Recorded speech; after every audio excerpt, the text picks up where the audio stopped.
Юные поисковики из отряда «Малгобек» собрались сегодня за одним столом, чтобы обсудить план предстоящих раскопок в рамках общероссийской акции «Вахта памяти». Она проводится в нашей стране уже 4-й год, и в ней принимают участие около 86 субъектов страны.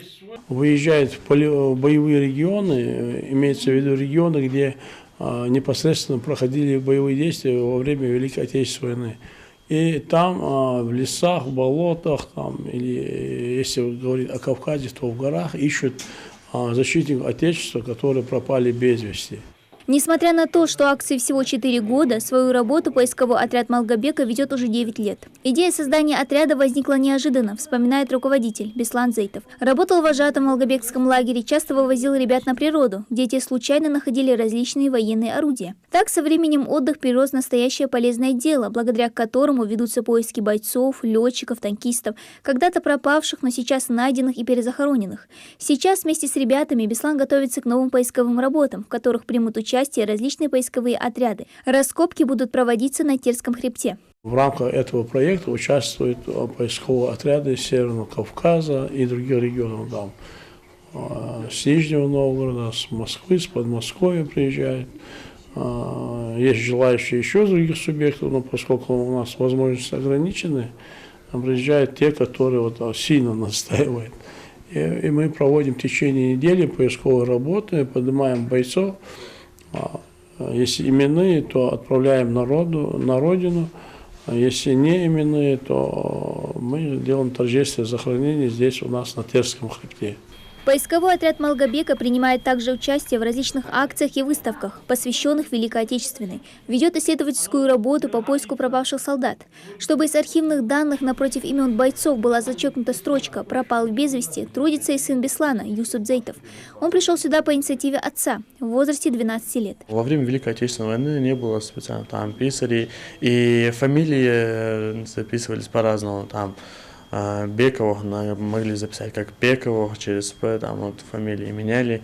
И вот это основная сложность, сравнивать эти фамилии, года, даты рождения, чтобы понять, что вот именно этот человек, вот именно его я нашел. Радость, гордость, приятно, что ты вернул память, подсказал родственникам, где находится их человек.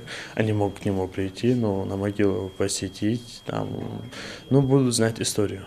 Раскопками в отряде занимаются люди с опытом, как, например, Руслан Булгучев, бывший сотрудник полиции. Ему особенно дорога вот эта каска.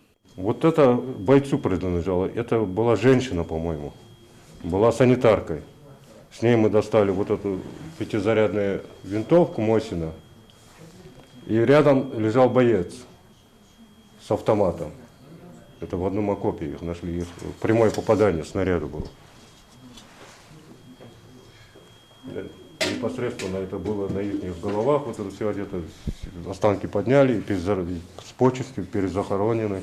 Пулеметные ленты, гранаты, пули, гильзы, бронебойные противотанковые снаряды, пушки. Здесь собраны военные орудия советских и немецких солдат. Многие из них найдены вместе с останками бойцов. Из 28 умерших опознать удалось только 2. Один из них – Тимофей Перков, чуваш по национальности. Останки были найдены в апреле прошлого года. Тогда 5 поисковых отрядов со всей России проводили полевые работы на Терском хребте, так называемой передовой линии. Солдат был захоронен на родовом кладбище Перковых в деревне Сергеевка, что находится в республике Чувашия. Узнать бойца 2-й роты 64-й отдельной бригады морской пехоты удалось благодаря гильзе, найденной в кармане. В ней нашли записку с именем и фамилией.